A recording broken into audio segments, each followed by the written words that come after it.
I recently reread C.S. Lewis's excellent book, The Abolition of Man. I read it for the first time when I was a teenager, but I don't think I really had the perspective necessary to understand the importance of what Lewis was talking about. I remember liking it the first time and taking some important things from it, but reading it now I think I have a very different understanding. This time when I was reading The Abolition of Man, I saw it as a prophecy, a warning against a dire event that unfortunately has already come to pass.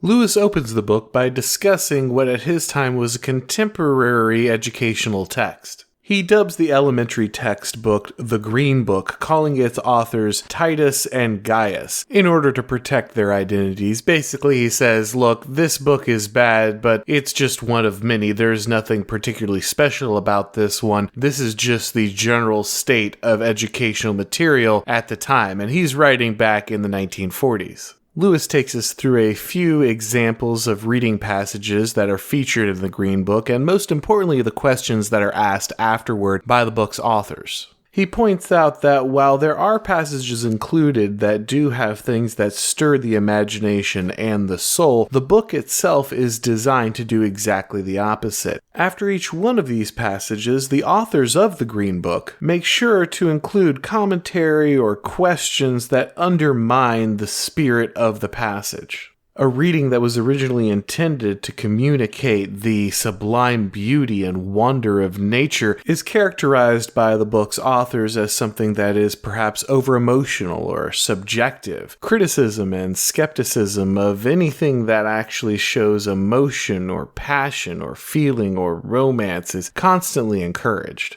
According to Lewis, the student, who doesn't really understand anything about philosophy or worldviews, is just there to start doing their grammar lessons. But while they are learning very little from the Green Book about things like reading and great literature in the English language, they are taking a lot away when it comes to how one should approach the world. Every little passage, every commentary that will innocently be read by the child is slowly cutting away a piece of their soul, making sure that they look down on things like heroism, passion, romance, and wonder. The only value constantly reinforced is some kind of objective, cold analysis. It's incredibly important to constantly prove that you are able to debunk and embarrass anybody who would show this kind of passion and emotion. These intellectuals, these authors of the Green Book, would very clearly like to leave people with the impression that they are preparing students to be this cold, rational, and objective person without any kind of worldview, without any kind of indoctrination. But of course, this isn't the case. They're simply trying to reproduce in children from a young age the thought process that they use and the lens through which they view the world. And this cold, passionless, rationalist mindset leaves something far less than human when the children are done.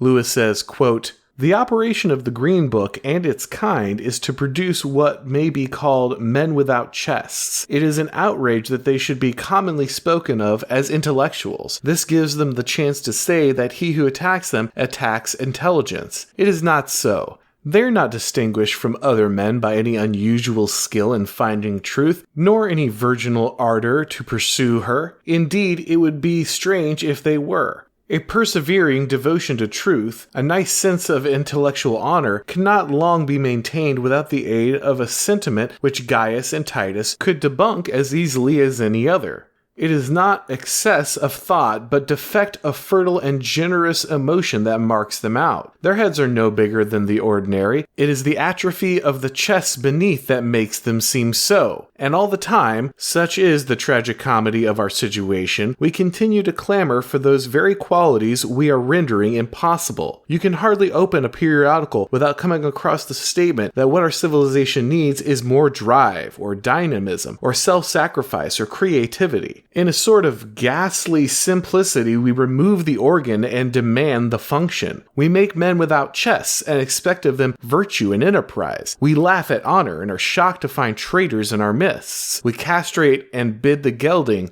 to be fruitful." End quote.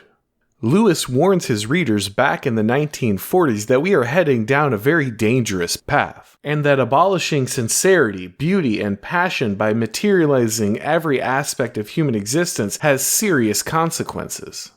Lewis says, quote, We reduce things to mere nature in order that we may conquer them. We are always conquering nature because nature is the name for what we have, to some extent, conquered. The price of conquest is to treat a thing as mere nature. Every conquest over nature increases her domain. The stars do not become nature till we can weigh and measure them. The soul does not become nature until we can psychoanalyze her. The wresting of powers from nature is also the surrendering of things to nature. As long as this process stops short of the final stage, we may well hold that the gain outweighs the loss. But as soon as we take the final step of reducing our own species to the level of mere nature, the whole process is stultified. For this time, the being who stood to gain and the being who has been sacrificed are one and the same."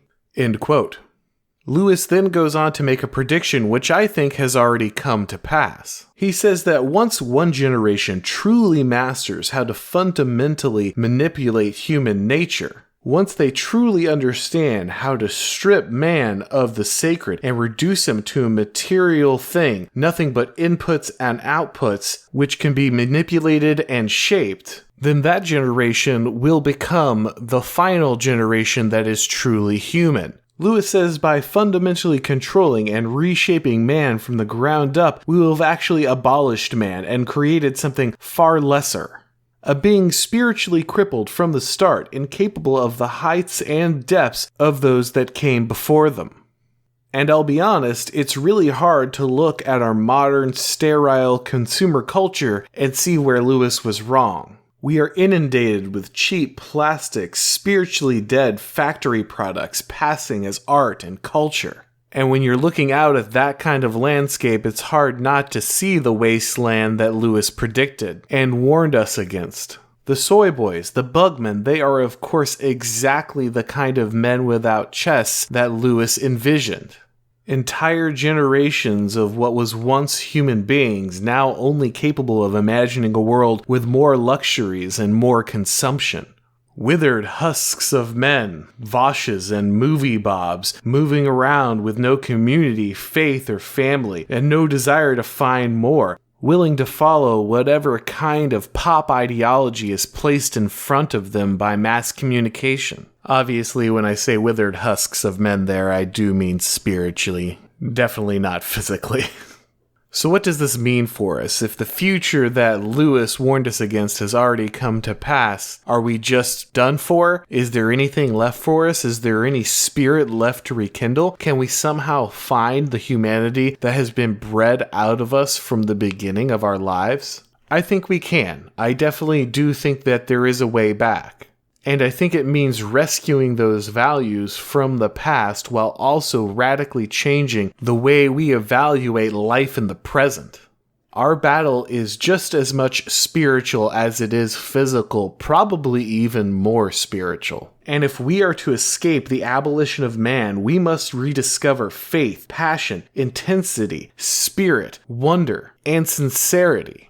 We must carry these things forward so our next generation, our children, can become human once more.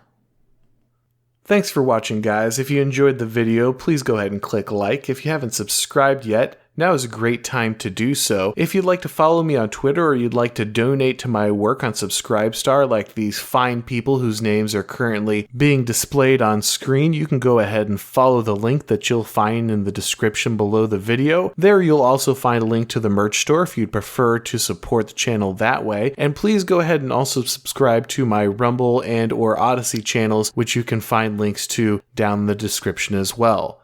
Thanks for watching, guys, and as always, I'll talk to you next time.